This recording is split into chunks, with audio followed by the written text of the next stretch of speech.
Estamos de volta com o Ricardo Mota Entrevista, esta semana tendo como convidado outro Ricardo Barbosa, presidente regional do Partido dos Trabalhadores aqui em Alagoas. E eu deixei como indagação para ele exatamente essa possibilidade da formação de uma frente no Brasil, que envolve inclusive setores de centro, e como fazer isso, Ricardo, como lançar, enfim, esses laços para atrair esses segmentos hoje que estão apartados dos setores progressistas, enfim, mas que têm um papel a cumprir.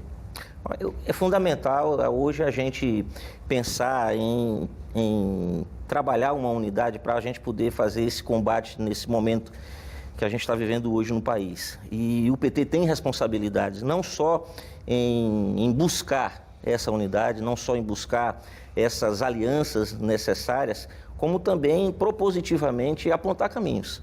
O PT tem essa responsabilidade, até porque eu sou um dos petistas que reconhece que o PT cometeu erros. Quem não comete? Qual partido político, qual organização política, qual indivíduo não comete erros? É óbvio que houve qual erros. Instituição, né?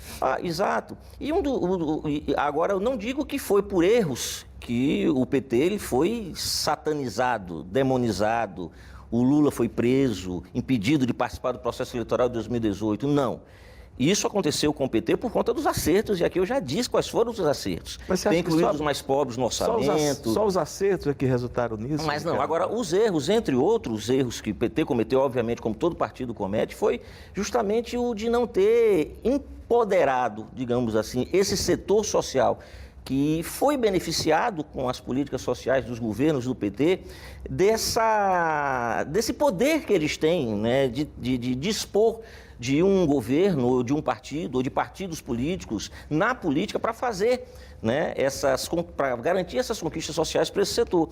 A gente se distanciou um pouco disso. Recentemente, Lula deu uma entrevista, Ricardo, acho que foi na Carta Capital, ao Mino Carta, onde ele próprio assume e diz ele próprio que dizia isso ao partido quando ele era presidente da República. Ele, como presidente da República, ele teria o dever de governar, de exercer o seu papel de presidente da República, mas o PT teria que cumprir o seu papel de atuar na militância política, na militância social, no sentido de... Mas numa acomodação natural de quem está no poder, enfim. E o poder é muito atraente, né? Sempre. Natural, né? Ou não, houve essa acomodação. Poderia não ser natural, poderia ter sido uma opção de acomodação, mas natural ou não, houve uma certa acomodação. Não estou dizendo que foi acerto, não. Eu estou dizendo que aconteceu, que é natural que isso aconteça e a vigilância deve ser permanente, né? Sim, sim. Então, hoje a gente busca um pouco que responder a esse processo, coisa que nós não só estamos fazendo, como estamos começando a ter resultados. Não é?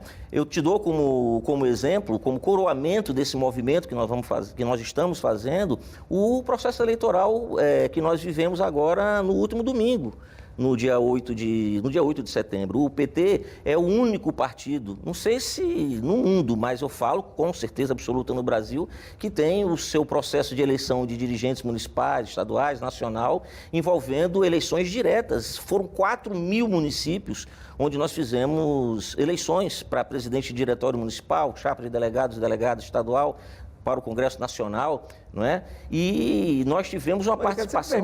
Tem uma luta interna também, eu conheço vários petistas ou ex-petistas que reclamam exatamente dessa dificuldade de chegar à direção do partido quando não é ou não se é de uma corrente dominante. Isso também não é um antidemocrático? Não, muito pelo contrário. Isso reflete a democracia que existe dentro do PT.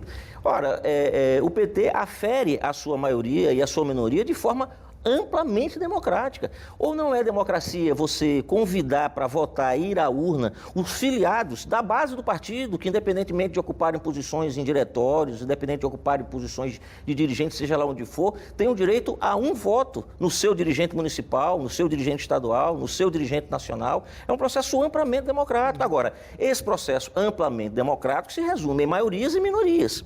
Obviamente que cabe às minorias reclamar porque não foi a maioria. E a maioria se regozijar do êxito que obteve no pleito eleitoral. Mas isso é normal de uma democracia. Mas isso vem da democracia, do fato do PT ser um partido vivo.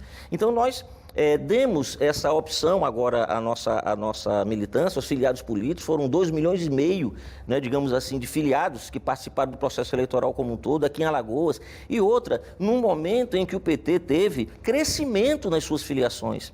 Nós tivemos crescimento nas nossas filiações no momento em que o PT é um dos partidos, ou o partido mais atacado aqui hoje no país, como nós estamos presenciando. É o partido que tem o seu principal líder, a sua principal liderança preso, acusado dos piores crimes. Né? Ricardo, então, tudo que pareça hoje progressista ou civilizado, usando a expressão até mais aguda, é demonizado, né? Seja a literatura, seja nas artes de forma geral, você tem esse processo de demonização, creio eu que muito em função desse universo de redes sociais, né, que leva ao fanatismo, que é o que a gente enxerga. O que eu quero dizer é como abrir esse espaço e abrir os braços, abrigar todos aqueles que queiram caminhar pela democracia, pelas liberdades, pela civilização. Exato. Eu acho que essa é a questão que está posta. É mais do que isso. É isso que você diz, e mais do que isso. É a gente primeiro tirar esse discurso do ódio, né, da nossa pauta. É a gente querer agora estabelecer um debate democrático dizendo que o que está em jogo hoje, o que está morrendo, o que está sendo sacrificado hoje no mundo, mas vamos falar aqui do Brasil, é a democracia. Com esses discursos... É a civilização, Ricardo. Quando eu falo democracia, eu digo como um valor maior, não é? A própria civilização, a democracia, como um valor maior. Isso sim é o que está sendo atacado hoje, os valores iluministas que foram construídos e que hoje estão sendo atacados, no seu mais mínimo detalhe.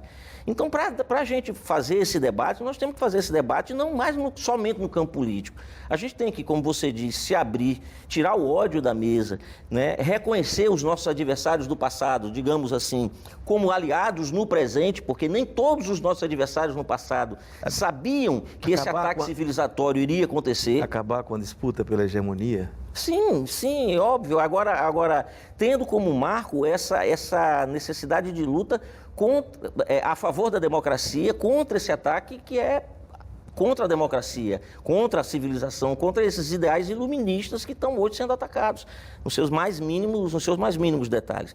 E como as eleições do próximo ano podem ajudar na construção desse novo e necessário caminho? Você responde daqui a pouco. Até já.